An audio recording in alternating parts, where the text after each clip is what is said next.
There you go. Is there an echo? Yes. Yeah, I think that. No, it could be. And then you can say gotcha.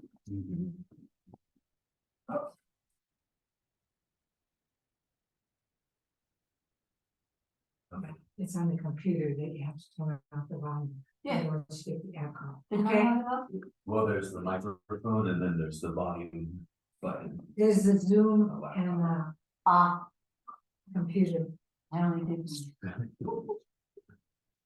Okay, we're almost organized. I think so. Okay, we got it now. The Donna statement. In Buddhism, when Zen practitioners share their understanding of the teachings and practice, it is offered freely as the practice of Dana Paramita. Dana is a Pali word that means generosity or to give freely, and this practice is done without expectation of getting something in return. This is the spirit of speaking about the Dharma. Other ways to practice Dana is to offer support to those who share the teachings, to support places of spiritual practice, and to give without judgment or expectation when opportunity arrives. Those who share the teachings at Great Tree do so on a Dana basis. Please support their practice by giving what you can. You can either do this directly through Great Tree Temple.org and go to the donate path. And do you still have a need in the practice? Yes, we're still raising money for the practice fund. And the practice fund pays, supports a lot people's practice in various ways. Recently, we were trying to raise money to pay for the bowls for Trey's ordination, Gendo's ordination. And we've done that, we did it, but it's always nice to have something in the practice fund that we can draw from if people need scholarships or something, any kind of spiritual growth. Yeah. So if they want to, they should choose other and then send you an email. Yeah, if you don't have Ruth Ann said there might be a place now where you can designate what it's for. You can just put practice fund, or else if you don't find that, then just send an email to me and I'll let Ruth Ann know. At Teijo. Teijo at GreatTreeTemple.org. And don't send it to info because that's down at the moment. It may never be back up again. I'll put my email in the chat. Okay. Okay. Like I said, this is a special weekend, our 18th anniversary of the time since Teijo started our Great Tree. And she will be our speaker this morning. Teijo.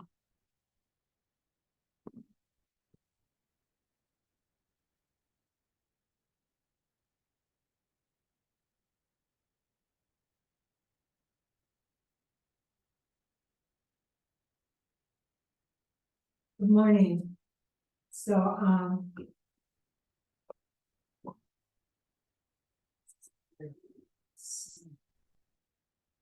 Close the blinds. maybe close this one. Yeah. Thanks.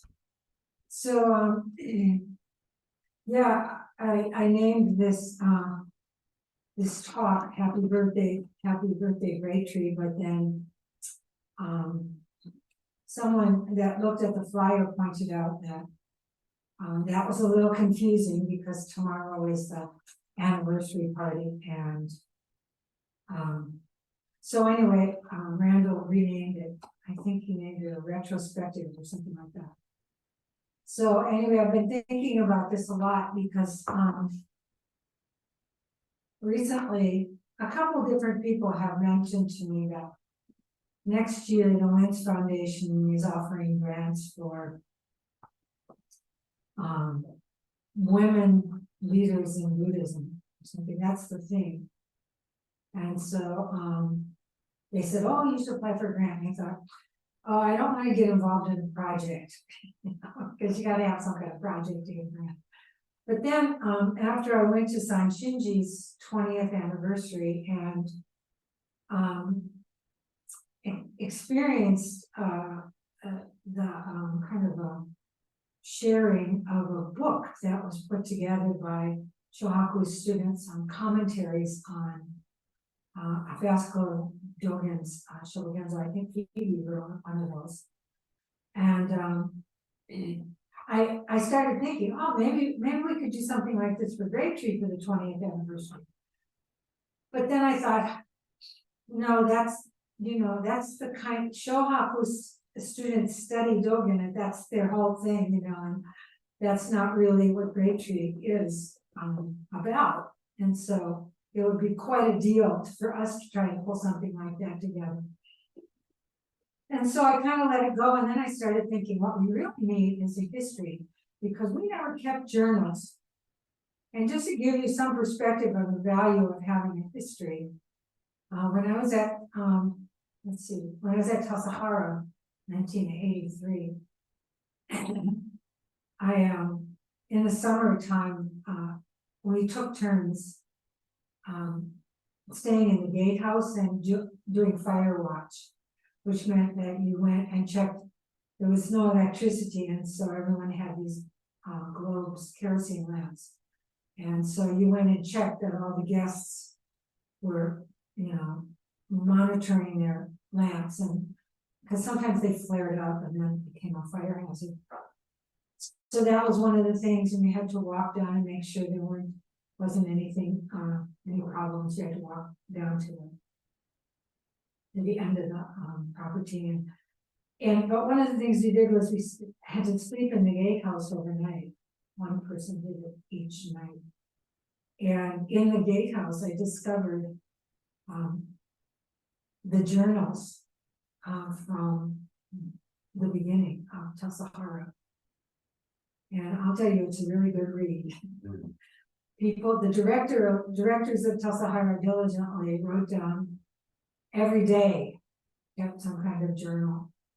And so I was aware of that and thought, when we started Grapetree, that was something we should do, because it really gave me a lot of perspective. At that time, we were trying to get the Hokyoji in Minnesota up and running.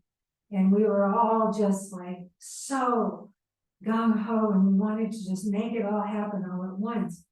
And one of the things that I have become aware of is that getting something started takes a lot of patience. And I saw that in these journals. Also, when I was at Tassajara, I read a book called Waters of Siloé by Thomas Merton. And what he did is he was instructed by his abbot to go through, and this is in the Trappists, who are Reformed Cistercians, who are Reformed Benedictines, who are Catholic. So it's the history of the Trappists, and it's based on the journals. So this is something that evidently is a very common thing to keep daily journals. And he went through all those journals, which were in French, because he was fluent in French, and translated them, and then went through the journals when they came to America, and put it all together in a book that gave the history. And the history, of course, was quite lengthy, because it went back to the French Revolution, when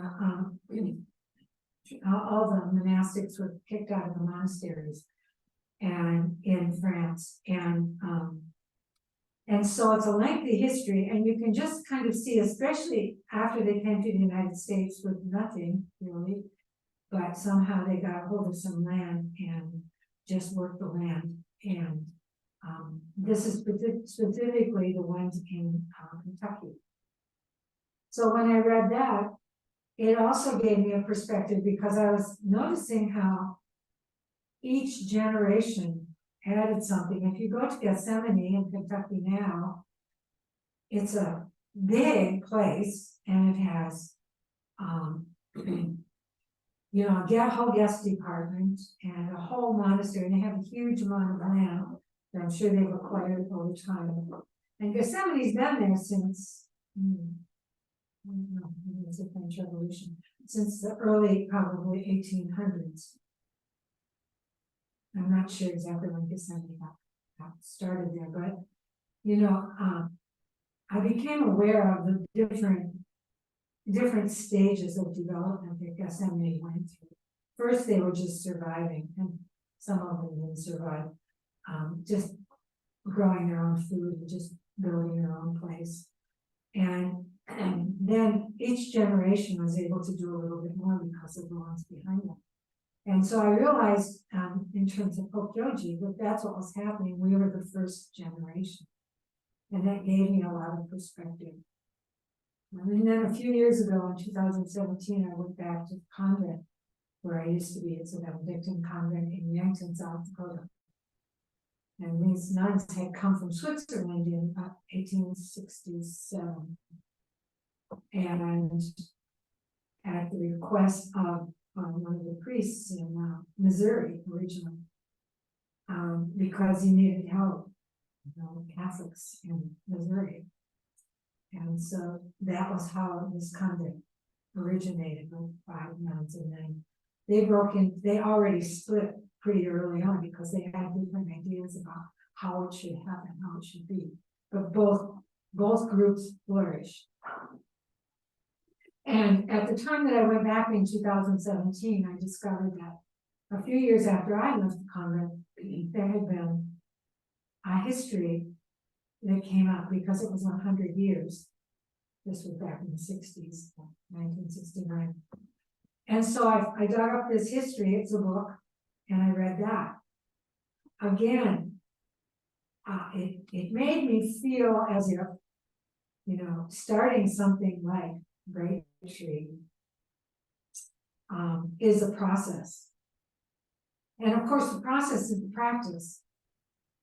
So all along the way, I kept asking myself, what is the practice? Now, we haven't written a history, which is where I started, but I think that there's some value to having a written history of any place, particularly from the startup, because in my case, it's helped me develop a kind of a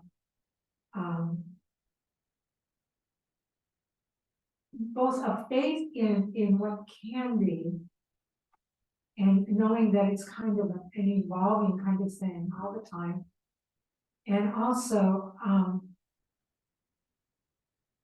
an appreciation of how things have to keep changing and keep developing according to the need of the time and the needs of the people of the time. And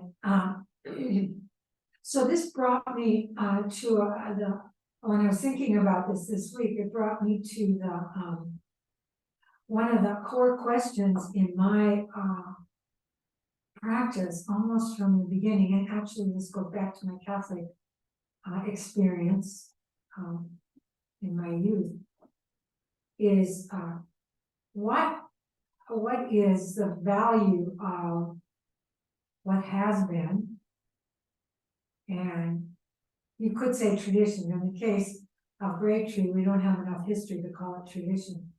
But looking further back to Japan, into China, into India, where is the value of tradition, and what about what might be called tradition or might be adhered to as tradition is simply some cultural overlay.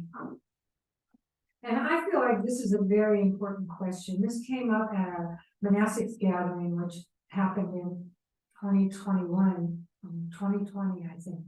Yeah, it was 2020. It was an online gathering, and it was one of the questions that we were exploring. And Bhikkhu Bodhi, who some of you may be familiar with his translations, he was one of the people that was asked to talk about this. And he really, I felt, hit the nail on the head. I can't remember exactly what he said, and nothing at that conference or at that gathering was recorded. But, I feel in my heart that this is one of the things that, it's important to, be aware of.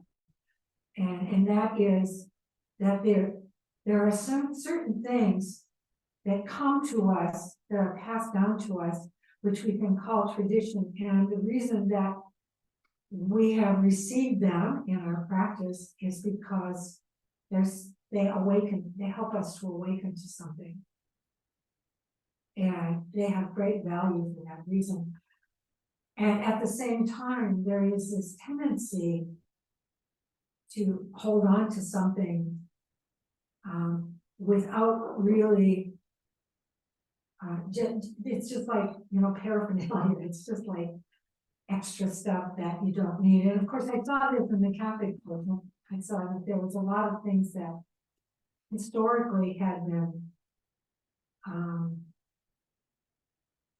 part of the Catholic experience in Europe and prior to that, I'm sure, and that had come about simply because of some cultural need at that time, and other things that somehow spoke to my heart, that awakened something in me. So one of the reasons I went to Japan to go to the monastery there, I had practiced at Tassajara before that for 3 practice periods in the summer. But one of the reasons I went to Japan was because I wanted to, for myself, try to sort out what was valuable to tradition that had been sustained for hundreds of years, because it had some value. And it could mean the forms, it could mean the way the teachings were understood. Of course, Dogen was himself quite a radical, and he reinterpreted most of the teachings that were understood at that time. But anyway, that's one of the reasons I went to Japan, because I felt like Hidegiri Roshi, although he tried to parse that out, he was Japanese. So he still had a lot of the cultural stuff in him. And at the same time, I was hearing a lot of people at Minnesota Zen centers say, "Oh, Roshi, that's just Japanese. We don't want to do that." And I wanted to experience for myself what it was like to do certain things, because Roshi would just kind of back off and say, okay, most of the time. Once in a while, he kind of said, "No, this is."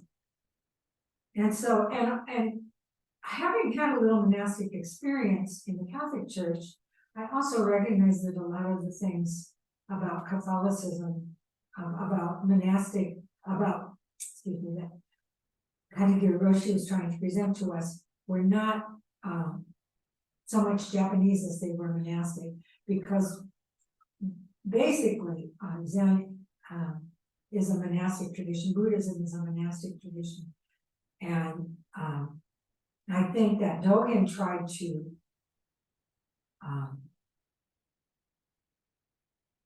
create more of a equal, kind of tried to present the practice as something that was not just for monks, but that lay practice and monks practice was the same practice. But it's been very difficult to kind of see what is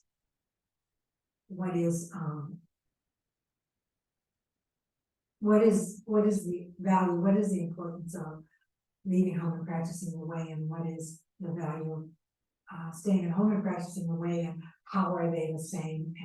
And so, naturally, I know in the United States there's this conversation about lay teachers and whether people should be acknowledged as lay teachers and what that means. And it's been a long conversation for a long time, but the reason it came up is because, in San Francisco Zen Center, people had the same kind of training, the same kind of practice, and yet it was the priests that had the most authority. And I know that sometimes a few people talk to me about that at various times when I was out there at Tassajara. So there's all these different aspects to what is tradition and what is just letting the practice grow into the culture, or grow from the culture, or be addressed in a cultural way.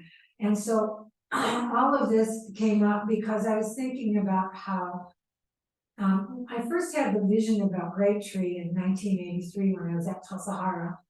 And some of you have heard this story, I was eating lunch one day, and all of a sudden I thought, oh, I want to start a women's practice center because, I felt like we were not even completely recognizing our own insights because the very male-dominated Zen world was not always able to see what was coming up for us as women. And at that time, there were 3 men to every woman at Sahara. And that had been very much my experience, even at Minnesota Zen Center. I remember when I first started practicing there that noticing that weren't very many women coming. And sometimes there would be no women except for me in the room. And I wasn't understanding why that was.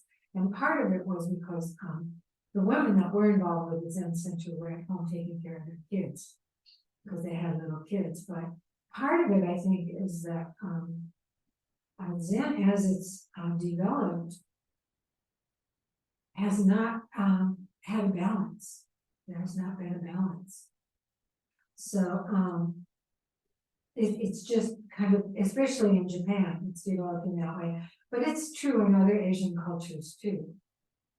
And my experience going to Catholic girls' schools, most of my teachers were women. Occasionally there would be a man put in there. And all my peers in school were women, or other women. And so when I would say something, it would be heard. And I can feel that in my body. I could feel how I had those experiences of being heard and taking whatever insight came up to the next level. And that was not happening in the Zen world. I would say something that came from a deep place, and it would be made fun of, or it would be ignored, and then I would not take it seriously. And one time I noticed that I was doing this, and was quite amazed at my own inability to recognize the value of what it was that I had said or had come to, because it was being witnessed. So Grape Tree, to a large extent, was created to address that, because I thought, well, maybe if women were together, we would strengthen each other's insights and then speak up. So that was one of the things I had in mind, but it honestly came up as more of a, oh, this is something I should do. And yet, as I said, I had this in 1983, I had this idea, this vision, and I wasn't ready until I think we started actually in about 2000, trying to create this organization that would eventually become what it is right now. And so you can imagine over the years how many things went through my head about what I wanted it to be. And yet I kept saying to myself, don't create some clear idea of what it should be. Don't get attached to some idea. Just let it evolve and become what it is. Which I think is probably something that came out of the transition that I went in Catholicism, which was to go from Vatican II, which was led by Pope John the 23rd, who was pretty radical, and kind of opened us up to, oh, maybe we're doing things in ways that are not so meaningful, and maybe we're stuck in what we call tradition, but it's actually the Catholic Church has just become an institution that doesn't really speak to us as a spiritual You know, and that's of course not true across the board, but institutions tend to do that. And I think one of the reasons institutions tend to do that is because we come to a spiritual practice wanting some kind of relief. And, you know, of course, as I've been talking about with bodhicitta, we come to it because we had to let go of something. Most of us have had some come because some crisis in our life, you know, broken relationship or something that caused us to have to let go. And so that's the experience we want to kind of expand. But then when we get into it, then we want to do it right. And we want to get all the rules, and we want to know that we're doing it right, and we want to, you know, get everything right. And in my case, the rightness was all in the forms. I remember thinking, oh, if I just get all these forms right, everything else will just fall into place. And one day I found myself being very attached to the forms, doing what I did in the Catholic Church, which is criticizing people for not getting it right, you know, in my head. And I thought, oh my gosh, I am attached to the forms. I should stop doing all the forms. And of course, that's the other extreme. And so then I thought, no, I have to be able to do these forms and not be attached. You know, I have to find some way to do that.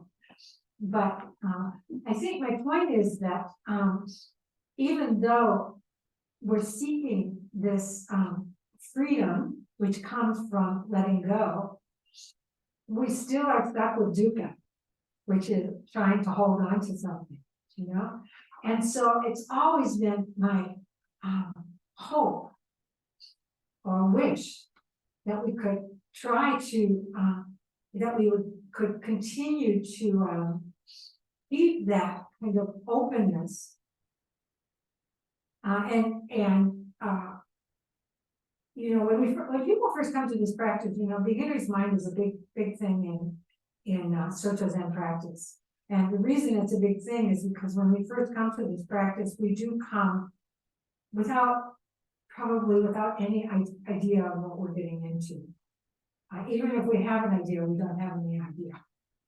And so we sit down and wow, you know, we have an experience, we have experiences, and we come to Sesshin and we hate it, and we hurt, but at the end we kind of say, wow, you know, what happened? And it's that beginner's mind that constantly exploring what's going on. And it's that beginner's mind that allows us to experience the impermanence of life and our connection with life. Because every time we sit down, you know, as Dogen says, every time we sit down, we experience awakening. We experience awakening as nothing but letting go. You know, so when we notice our mind is too busy, noticing it is letting go, in a sense. Because each time that we notice how busy our mind is, we let go a little bit more. It's a little bit more expansive. And we notice things that we think. We notice ways that we judge. You know, when we do the full moon ceremony, judgment always comes up. How we judge ourselves and others. We did 2 full moon ceremonies this last week. One was on Tuesday when I was at prison. And we went around, you know, like those of you who went to the full moon. Well, it's not really a ceremony the way we do it, because we're doing it on Zoom, and ceremonies don't work on Zoom, but it's a gathering, and we kind of talk people through it. And when we talk about what we want to set aside, which is Sangye, or it's translated as repentance, we talk about what we want to set aside in our lives, both at the prison and also online. Several of us say, I want to go self-judgment and judgment of others, which are very closely aligned.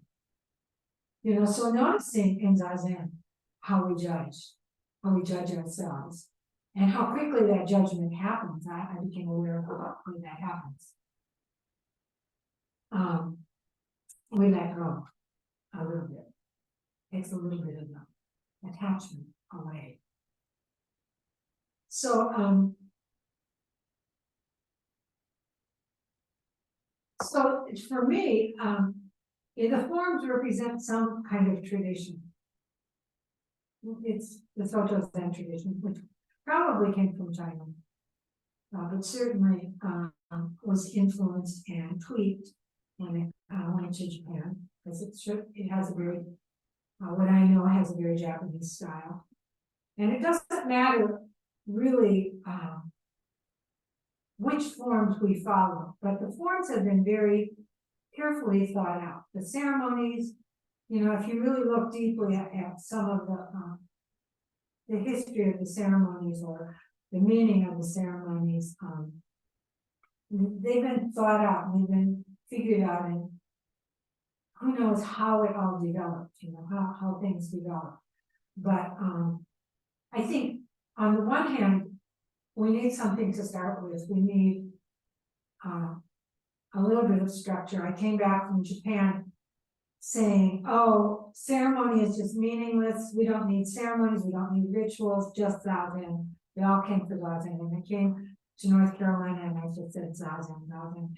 And people started asking for a little bit more structure. You know, things like, can we have a way that we walk out of the Zendo so we don't just like aimlessly walk out? Can you give us some kind of form for that? So, and one thing after another, and then I started kind of realizing the value of ceremonies and the value of rituals for, as we were talking about ceremony last year that we all did, those of us who were out in LA for this big Jukai ceremony. It creates a kind of a container, and it's hard to explain it.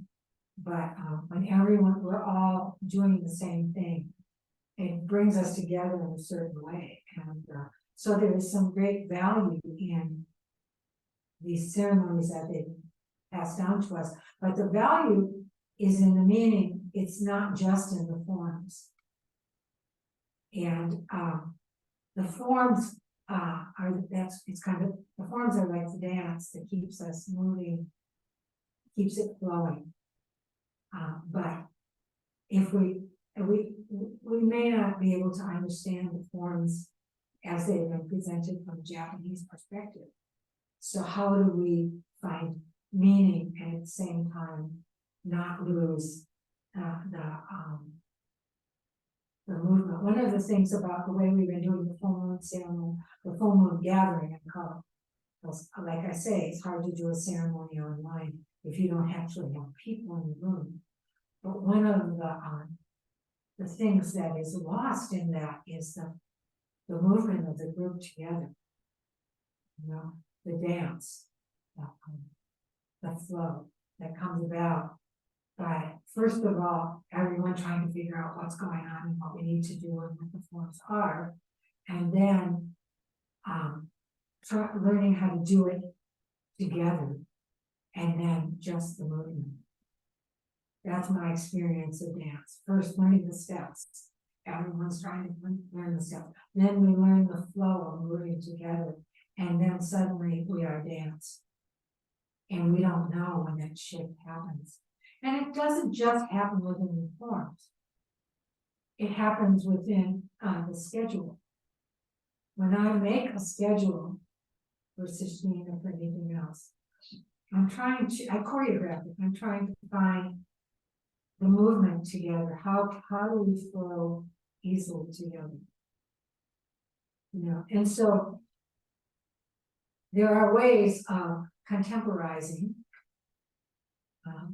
these forms and these traditions.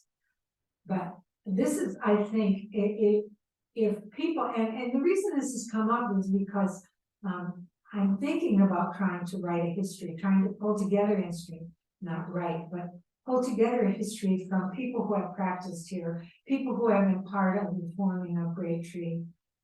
And and thinking that this would be helpful to future generations and even to us at Great Tree as we go forward. What is the next thing? when we first started out, it was just pulling it all together and getting all the logistics pulled together, which was kind of a nightmare. And also it was raising the money to pay the mortgage. So at the beginning, I was all gung ho about getting the practice going, getting things in place. And I suddenly started to realize that, I had to consider part of my practice doing fundraising. And I honestly was at a loss about how to go about that. But I just kind of said, well, this is what I've got to do. And I remember when I was reading Waters of Silhouette, and of course, when Thomas Merton wrote it, he didn't just take the journals verbatim, which I wish he would have done, but he kind of told the story. And along with telling the story is interpretation. And I remember at one point, and I don't know which generation it was maybe the 5th generation or something. There was this one abbot, and the Trappist are cloistered, which means they stay in the monastery all the time.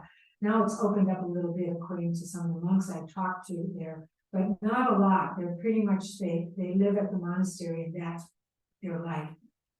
So they don't go out and serve the public like in other orders.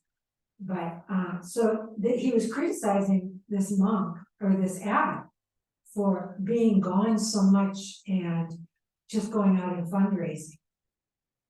And I was wondering, I was thinking as I was reading, I was kind of thinking like him, yeah, he shouldn't have been doing that. He shouldn't have been staying up in the cloister. But then I thought, you got to do what you got to do. And this abbot understood that he had the capability to do this, and maybe that's what they needed to keep the boat afloat, at that point in history.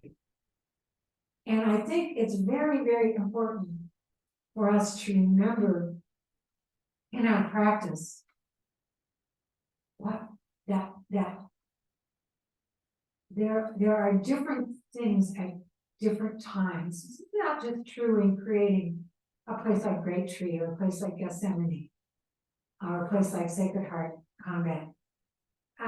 This is true every day in our lives. We have every moment, to not just pay attention to what's been done in the past, but that's important, but also to see what is happening in this moment and how to move into the future. So quarantine came along at a very interesting time, and actually gave us the opportunity to kind of look and say, what is it? What was the original vision, and what can we do now? What is our practice now here at Great Tree? And we had just gotten the mortgage paid way down and gotten a personal loan. And during quarantine, we paid off the mortgage for Great Tree, which had been a huge burden for us. It had been, how are we going to pay the mortgage this month? A lot of people stepped up to help us do that. And I honestly don't know how we did it. We didn't miss any payments. But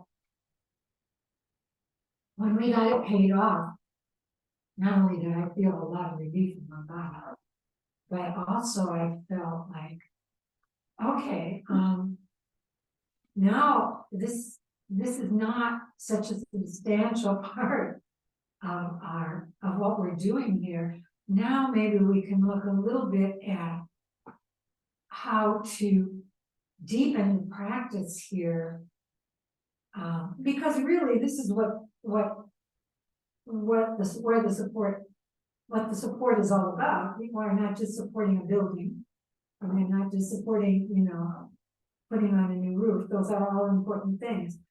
But what we're really supporting here is the Dharma. Like in our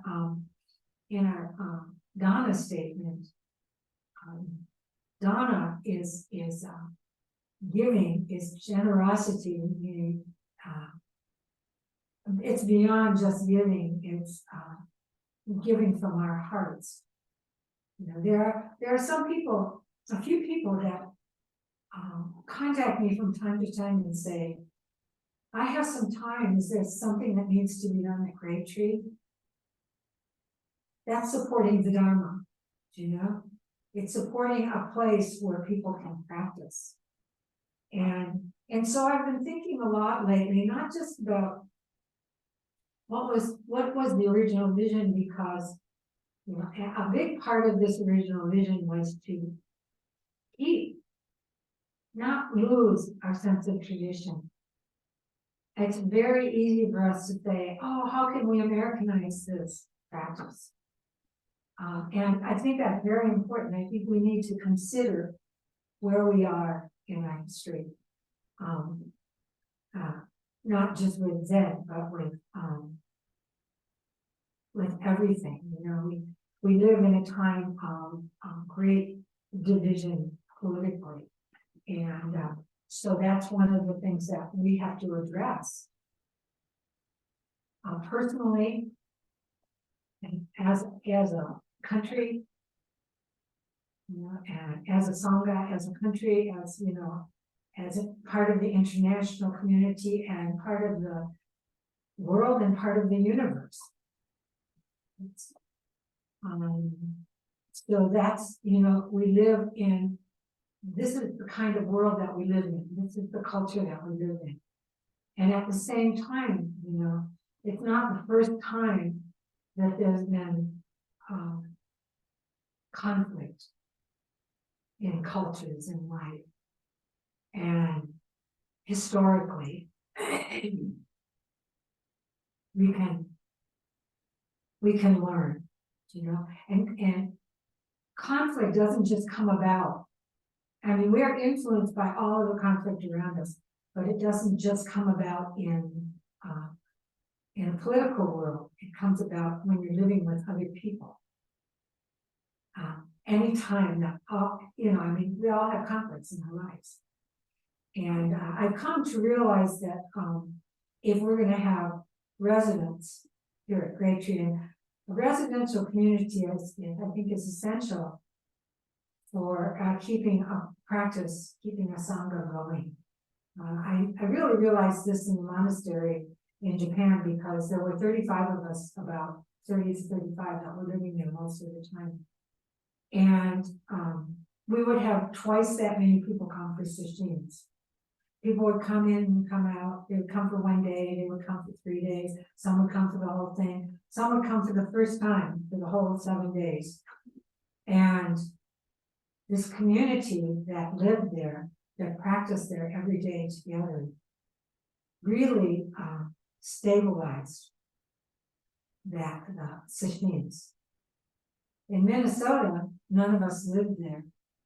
And we would come in and we would all be kind of, okay, now we're going to do sesshin. Now we're going to make sesshin out, you know, and that's fine. I mean, it was good, but I realized how much having a stable community helped everyone that came. And so that's always been part of the vision for me. And yet, you know, how do you, I look at Theravada convents. When I was part of this monastic gathering, there were some Theravada nuns, and for the second one, I was part of the organizing of it. The second one I went to, their band had been going on for years, but the second one that I went to, they didn't have a lot of Zen people that were identified as monastics, and so they wanted to have the input of Zen person. So I was working with this Theravada nun who was American, and I could just tell, you know, that how difficult it was, because Theravada nuns always, and monks, always live in the monastery. That's, you know, Theravada is the monastic practice of Buddhism, really. And Mahayana, I mean, it's Mahayana is seen as being more broad and more inclusive in a sense. And Mahayana came about, when Mahayana came about, it was partly partly to, because of this idea that monks were doing the practice and lay people couldn't really do it. They could support it financially, and they could give food, but that was how they participated. And there's still some of that in Asian culture, but I don't know how I got an attention, but anyway, so I'm thinking about all of these things, and I don't know whether I will actually apply for this grant, because I don't know if I'm gonna have time to actually pull this all together in the next year, but so if anybody's interested in helping with it, please contact me. But it's really made me stop and think about how my experiences are influencing bringing traditions. I'm not just bringing what I found in Buddhist tradition, but I'm also bringing a lot of ideas from Catholic tradition, my Catholic monastic experience, what I think is valuable and what I think is not so great, what I wouldn't do and what I would do. And the same thing with Buddhism. There are certain things in Buddhism that I think, yeah, I don't want to do it that way. But other things that I found that are very valuable. And so, but it's always just a work in progress. And I feel like that's probably the heart of what I'm trying to do, which is very confusing to a lot of people, because, we need statements about what our mission is and what our vision is and this kind of thing. And one time somebody said to me that when I was, or they noted in their evaluation when I was teaching at Sadhana Dharma, they said they didn't like my teaching style. And I told that to Chinyo, and she said, "What teaching style? You don't have a teaching style."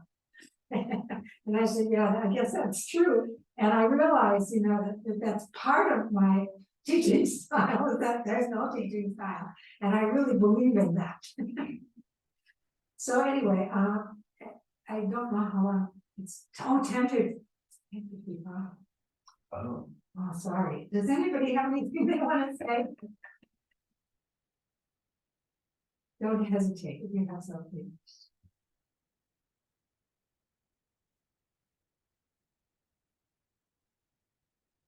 When Thank you, you. You've said a lot. Thank you so much. Thank you. Laura, did you want to? when you said you have no teaching style, I was just reading in the Lion's Roar about no teaching, where there's sometimes with the old stories of the monks bashing each other and the leader bashing the young guy and then finally, instead of saying anything, because that's what he doesn't want him to do, he doesn't want him to say something, he just bashes him. There's nothing to teach because it's all right here, right now. You just have to figure it out. You have to let it out. And so maybe you're doing the best thing in the whole wide world, Well, clearly you and I interpret this in the same way. So I figure if I can gather enough people around that don't believe in adhering to the teaching, maybe, I think that what happens is when we get too attached to any kind of forms, that we lose that kind of quest, that kind of seeking, that spirit of seeking, which I think it's so very at the heart of what spiritual practice is all about. I had another question about your idea of setting up a place for women's wisdom to be heard. Have you heard women's wisdom here? Women's wisdom absolutely permeates Great Tree more than I could have ever imagined. Did you all hear her question? Yeah. I honestly have experienced it in ways that I never imagined. So I feel like, even And, you know, it's kind of, when we were talking about this at Zen Center of Asheville, because you know, some of the guys, it's mostly guys that are Zen Center of Asheville, and so they were kind of saying, why are you doing this, you know, why? And I said, and what is the vision? And so they were asking me things about it in the year before I left Zen Center. And I said, well, and I was kind of talking about how I thought it would be, and I said, it's sort of like the opposite of the way monasteries are, you know, where women can come and they can be part of the sessions and they can be, you know, part of the practice for a period of time, but they don't live there. And now, of course, monasteries are changing in Japan, but that was really the way it was set up. And so there were only 5 of us women in the monastery. And that was because it was kind of a new thing in Japan at that time.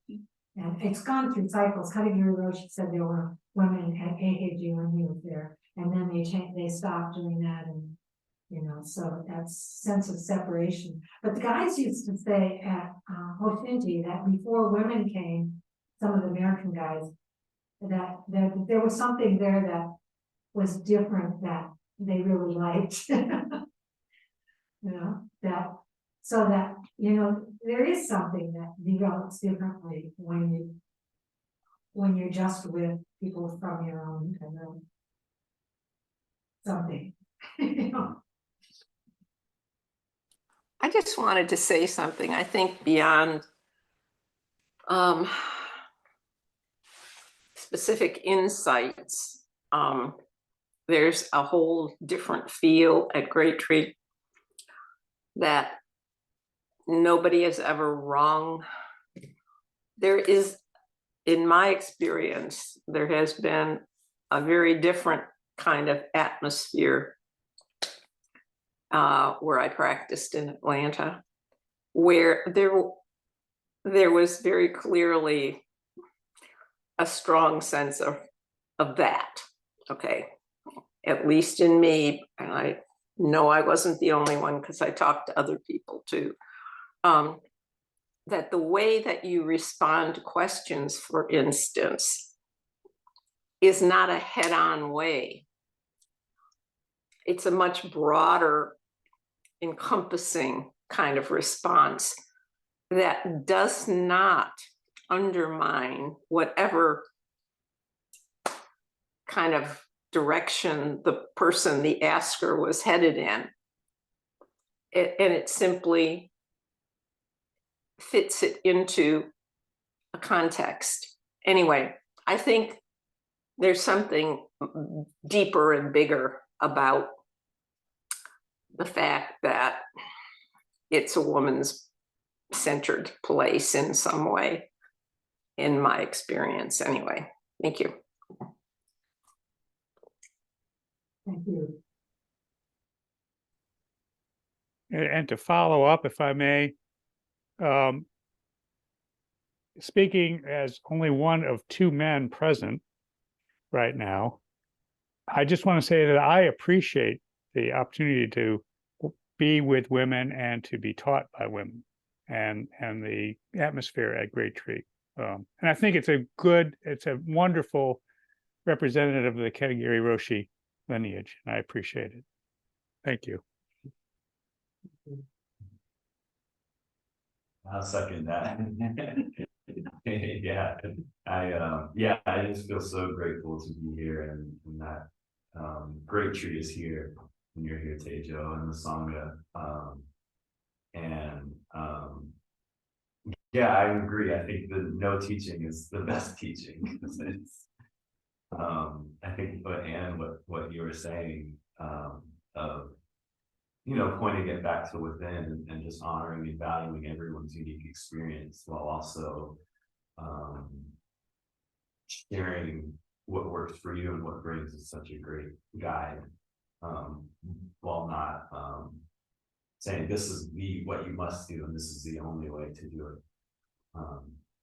Is really valuable. And I started reading a book called The Buddha's Wife, which is about yeah, I just started it, and it's also kind of that uplifting the importance of women's experience, and Yasodhara, Buddha's wife, and Hajapati, and how they kind of their take on awakening in the practice when it's so relational and community, and it's just so important and so valuable, and it's something that I miss sometimes in other teachings. Yeah, thank you. Yeah, I found it interesting, and Phoebe was there too.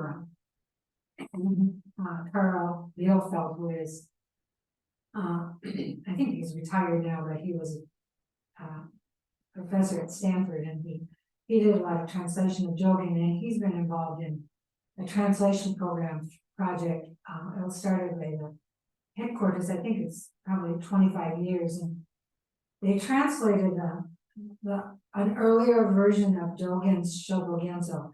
Shobogenzo, Dogen apparently had written these various fascicles and then put them together in different ways. So it's a 74 fascicle Shobogenzo, as opposed to the one that he evidently, that he's considered to be the one that he chose in the end, which is a 95 fascicle, which is the one that we use.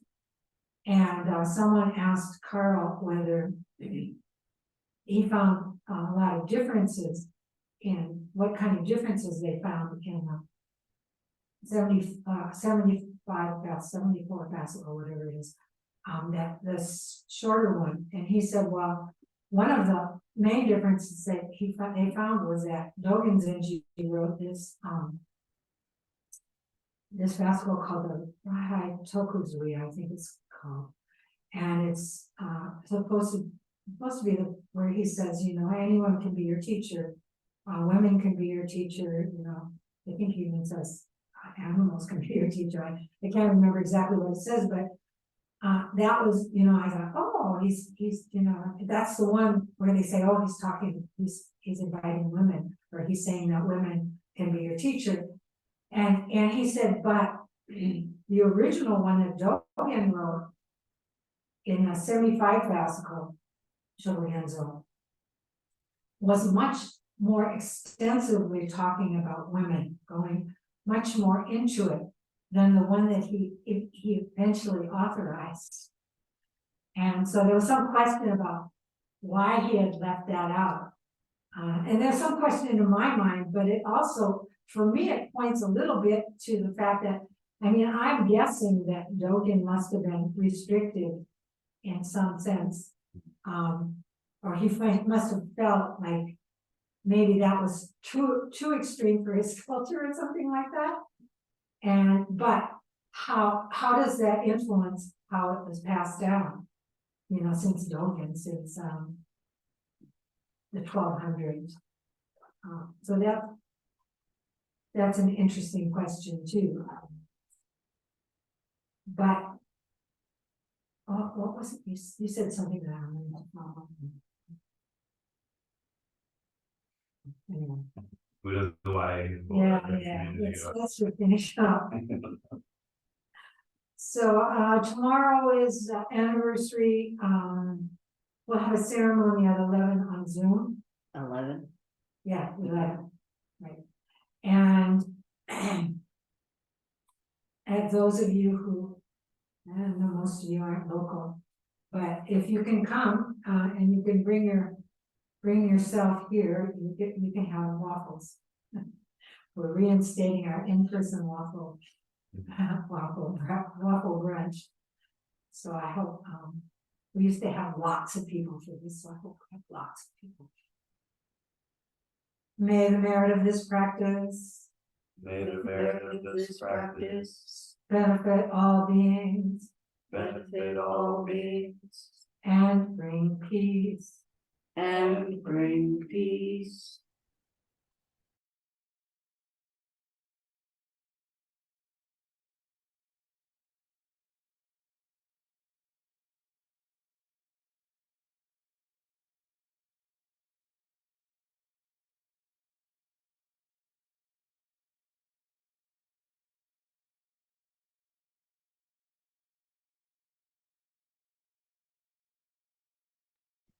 Yeah, it's this button. And these three are the volume control. Okay, So this one on the far right turns it up, middle turns it down, okay, and this is like mute, unmute. okay, okay, cool. You need the inking.